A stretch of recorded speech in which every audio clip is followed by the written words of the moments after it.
व्यसनमुक्त जीवन काळाची गरज,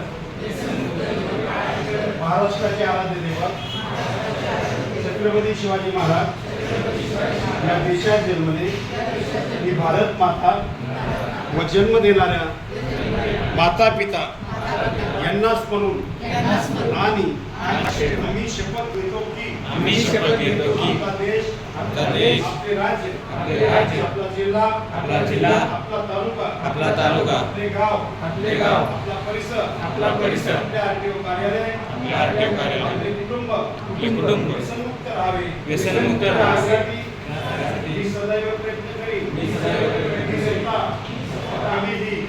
दारू गोवा माफका कुठलेही व्यसन करणार नाही। मी स्वतः व्यसनमुक्त राहू। आपल्या देशातील प्रत्येक नागरिकांनी व्यसनमुक्त राहावे यासाठी प्रामाणिकपणे प्रयत्न करीन। मी माझ्या आई वडिलांचा, दोन मोठ्यांचा, गुरुजनांचा आदर करेन। मी कधीच व्यसन करणार नाही। बोला पाठीमाग मस्ती आणि बदला करणार नाही। धन्यवाद। आणि आता मॅडम सांगितल्याप्रमाणे सध्या साईड मॅडम बोलत